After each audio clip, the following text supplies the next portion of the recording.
Boa tarde, senhoras e senhores, sejam bem-vindos ao Análises Renais, o melhor programa diário de análise políticas do país. Renan Santos, não precisa ficar parado mais. Não precisa, posso mexer. Pode. Olá, meus queridos amigos, este aqui é um pronunciamento oficial. Só queria corrigir um negócio, tá? Pessoal, vamos lá. Quem montou a câmera? Eu. Que não, dá pra parecer que eu tô num púlpito? Na segunda. Temos duas câmeras. Então por que não montou a outra diferente como púlpito? Bom, mandei por isso. O cara, desculpa, Renan, há 15 minutos aqui, né? Aqui, foi falar isso agora Não, só. pô, lógico, né, cara? São coisas óbvias, né? Mas ok, vai. Então vamos lá, vamos tentar arrumar. Deixa eu naquela outra câmera enquanto eu arrumo essa aqui, tá? Tá na câmera 2? Né? E aí, meus queridos amigos, tudo bom? Vou fazer algumas lives em formato de pronunciamento, porque agora tem muito jornalista assistindo as lives, pra pegar cortes, até pra se informar sobre a nossa pré-campanha, que agora vai virar campanha, enfim, vocês entenderam. Então vamos fazer a coisa muito de maneira oficial mesmo, tá? Então nós vamos tratar as coisas nesses termos. Terminou agora a sabatina do candidato do Partido Novo, Romeu Zema, e eu fico um pouco surpreso porque eu nunca fui esse tipo de cara, tá? Os bolsonaristas faziam isso com a gente. Tipo, Tim! Nossa, deu mais audiência, mas assim, pra um cara que faz parte de um partido que passou os últimos anos, e essa é a verdade, o Partido Novo passou os últimos anos puxando o saco do bolsonarismo, ter tão menos audiência do que nós, é um tanto quanto frustrante. Eu tô fazendo uma live, convoquei uma live aqui, e a nossa live, ela, em resumo, tem, né, vai ultrapassar a audiência do pico do Zema agora. Então, eu acho frustrante e é um aviso pra todo mundo. O tempo de puxar saco do bolsonarismo acabou. As pessoas estão no Brasil procurando propostas novas. E eu quero falar isso com vocês hoje, porque hoje, vamos dizer, ontem eu não pude soltar cortes da sabatina na Globo News, porque o contrato com a Globo, eu estou sendo bem claro, nos impedia de fazer isso, e eu até entendo os motivos deles. A ideia é a seguinte, depois do drama Pablo Marçal, todo mundo tem medo de cortes editados e que, vamos dizer, humilhem seus apresentadores.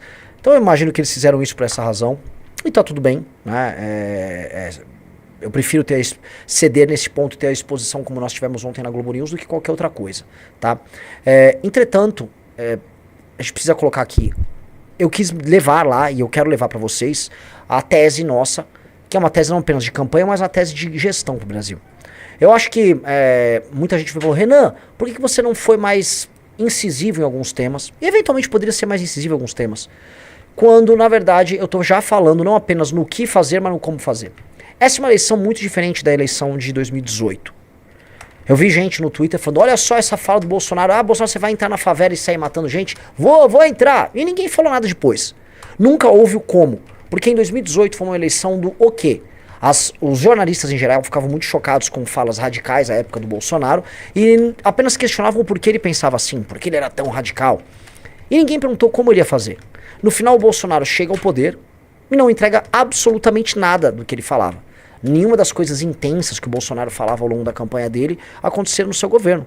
O que ficou é um Bolsonaro hipotético, que ele fica sendo repetido hoje em dia pela própria esquerda, né? A esquerda fica, não, o governo do Bolsonaro ia ter violações de direitos humanos. E na verdade o governo do Bolsonaro só foi um governo do centrão, sem graça nenhuma, com um sujeito meio burro falando besteira na TV e na internet. Foi apenas isso. Comigo está sendo completamente diferente. Jornalistas, absolutamente todos, estão perguntando como. Você pretende passar a lei de responsabilidade gerencial? Como? Você pretende passar uma legislação penal nova, inspirada no direito penal do inimigo? Como? Como isso passa na Constituição? O nível das perguntas sobre todas as nossas propostas, que são, na sua maioria, mais radicais que a do bolsonarismo, os níveis das perguntas, e eu não estou falando apenas da Globo News, estou falando de todos os lugares, é muito mais alto. Não há comparação entre o modelo das perguntas que estão sendo feitas para mim e com as perguntas que foram feitas para o Bolsonaro à época. E eu acho isso muito bom. Porque se fosse só ficar os jornalistas perguntando, o que você acha sobre isso? Aí a pessoa dá uma opinião radical e o jornalista fica assustado, qualquer um faria campanha. O fato da gente estar conseguindo sustentar as nossas posições no debate público, com forma, e ainda dizendo como nós vamos realizar isso, acho que é a grande novidade que nós temos para essa eleição. Tá? A principal é a área de segurança, naturalmente. Ontem foi muito, muito interessante o fato de quererem pegar algumas medidas específicas que o Bukele adotou, e aí para construir a seguinte coisa, olha, então você não vai fazer, por exemplo, julgamentos coletivos, igual o Bukele fez, e de fato, eu não preciso fazer julgamento coletivo algum.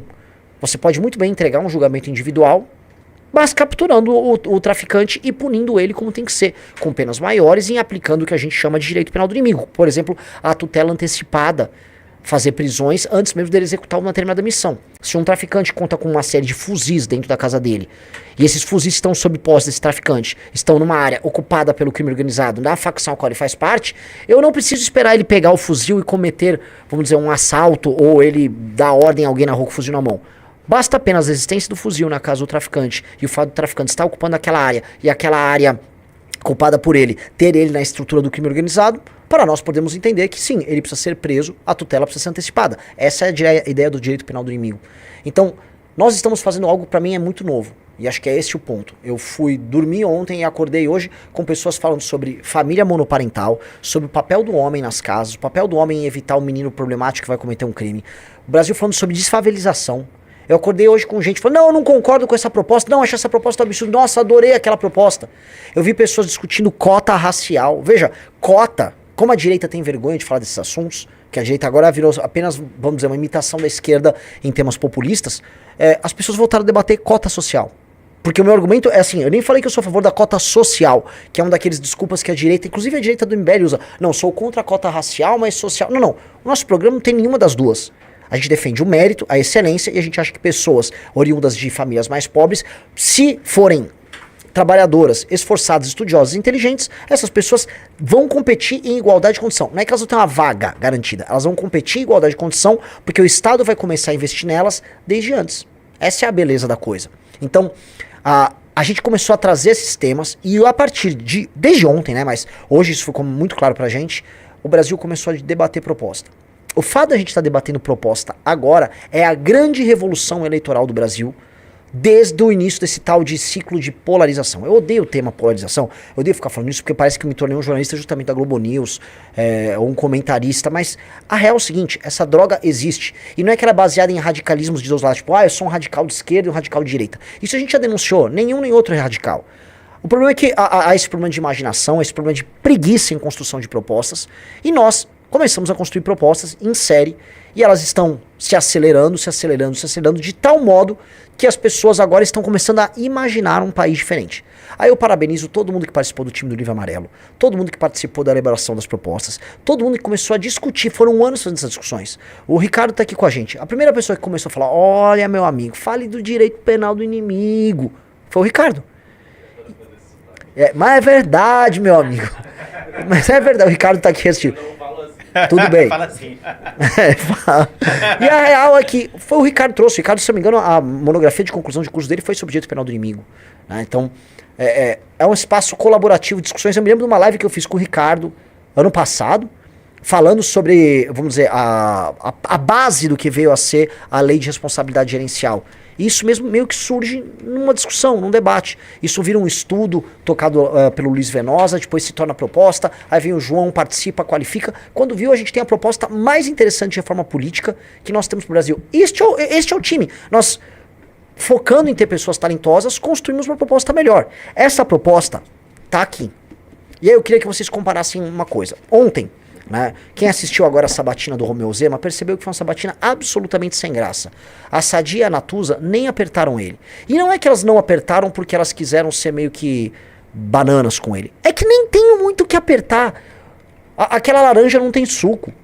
Não tem muito o que fazer ali. Não tem nada. São apenas opiniões meio ocas que ele tem sobre todos os temas, decorados com um marqueteiro que não despertam paixões, nem ódio, nem amor da parte de ninguém. Nem elas despertaram. Comigo elas despertaram suas paixões mais profundas. Em geral foram do lado mais negativo. Mas foi muito bom. E lá, se você acompanhar hoje, elas não estavam com calhamaços. Elas não ficaram, vamos dizer, por horas lendo um gigantesco programa do Partido Novo, porque nada há do Partido Novo. Há ali um PDF que eles protocolaram. Conosco, há um livro. A versão menor tem mais de 400 páginas. Esse aqui tem quantas páginas? A versão de luxo. 350 páginas de proposta. Cara, isso aqui é único. E aí a Rede Globo, eu vou comentar um bastidor ontem lá, quando eu fui fazer antes da sabatina, eu visitei os estúdios ali do Jardim Botânico, e ali visitando os estúdios, eu vi a equipe do G1 e eles estudaram o Livro Amarelo. Então nós chegamos num ponto em que um partido que está indo para sua primeira eleição com apenas 8 meses de idade, ele faz o que a maior emissora do Brasil, e a Globo fez, eu estou elogiando a Rede Globo, estudasse o programa. Pela primeira vez em muitos anos, eu não me lembro disso em nenhuma das eleições que eu assisti, estavam estudando um programa. Um programa que não é que assim, foi criado por um marqueteiro, porque proposta de governo é criada por um marqueteiro, nada disso. Um programa de governo que está sendo vendido em livro. E aí eu queria fazer o primeiro grande anúncio aqui, tá? Que em encomendas, falta uma série que serão ainda pagas, em encomendas de livros amarelos, já ultrapassamos R$1 milhão, tá? Ou seja, tem alguns que a pessoa vai pagar em boleto, mas em encomendas já temos mais de R$1 milhão vendidos. Falta ainda terminar o pagamento, boa parte, mais de 70%, coisa de 70% disso já foi pago.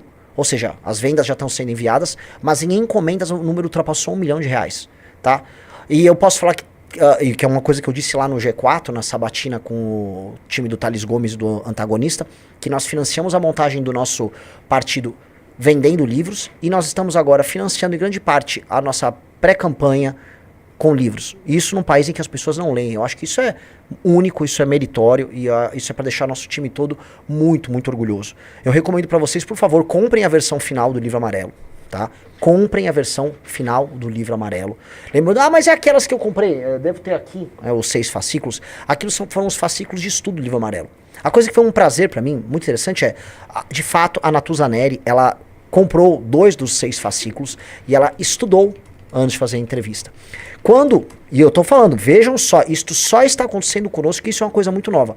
Quando no nosso congresso oficial, no sábado, nós lançamos, né, o livro amarelo oficial. E qual a diferença do livro amarelo? Isso aqui é a consolidação de propostas, isso aqui é basicamente um grupo de propostas, ali foram os estudos, e ele é amarelo, para ficar bem claro, o livro amarelo ele é amarelo, ele é autoexplicativo. Os outros tinham a capa branca justamente para poder explicar isso, né, que há uma diferença, que uma é a construção e outro é o produto pronto. Mas ela foi, o Pirajá entregou para 2 jornalistas da Globo News o livro, isso foi levado para o Rio de Janeiro, e de sábado, não, desculpa, e de segunda-feira a quarta-feira a Natuza pega a versão final do livro e estuda, formula suas perguntas, e foram perguntas que ela aprofundou. Um dos detalhes eu vou comentar hoje foi a questão do feminicídio, ou seja, elas prepararam num bloco de perguntas bem interessante que elas fizeram, tentando me colocar como uma espécie de machista, misógino, que odeia mulheres, etc. Foi um bloco de falsa acusação de estupro, a papo alfa falando, eu sou machista. Foi um blocão montado. Ali, no meio das perguntas, elas falaram, por que você não tem descrito dentro do livro amarelo políticas específicas sobre feminicídio?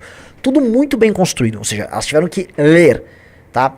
Eu acho que isso faz com que o debate público no Brasil melhore muito. E eu, assim, eu não quero parecer novamente um daqueles caras, sei lá, é papo de jornalista, tipo, o debate público precisa melhorar. Mas assim, o debate conosco é de outro nível.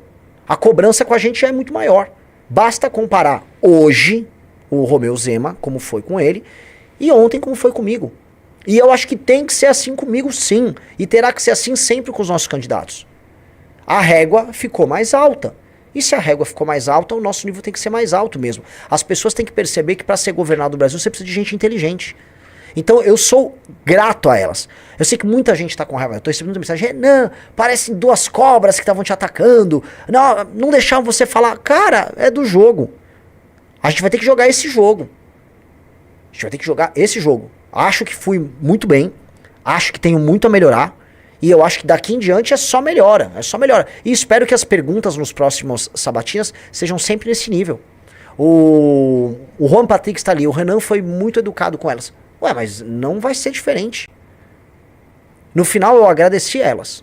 Elas deram oportunidade pra gente. Tá? Gente, nós não estávamos presentes no grande jogo até 1 ano atrás. Tentem se lembrar como nós estávamos em 2024, eleição de prefeito de São Paulo, que o Pablo Marçal brilhava. O Kim não teve o direito de concorrer a prefeito de São Paulo, mesmo constando algumas pesquisas com mais de 10%. O Kim não teve o direito. A gente tinha que ficar como espectador gravando live falando do assunto. Pois bem, hoje nós estamos no principal palco, já em terceiro nas pesquisas, respondendo perguntas difíceis na maior emissora do Brasil. Nós existimos, nós estamos no jogo. A coisa está acontecendo. Então, o jogo mudou completamente e ele se deu de uma maneira muito nova. Novamente, a existência do livro amarelo ela é fundamental. Comprem o livro amarelo. Essa aqui é a versão de mesa do livro amarelo, com a capa de tecido, ela é maravilhosa. Assim, quem teve acesso... Eu tô falando sério, os jornalistas podem até discordar, mas falam, nossa, mas isso aqui é muito bonito, isso aqui é... Sim, lidem com isso. Imagina, assim, se tivesse o livro do PL, né? Imagina que coisa horrorosa seria. Nossa, já me dá um asco estético a priori. Eu nem sei porque o livro não existe. Entendeu? Tipo, sei lá, o livro Valdemar, o Valdelivro foi montado, livro com as propostas conservadoras para o Brasil. Né? Capítulo 1, amo Deus. 2, viva as mulheres. É isso.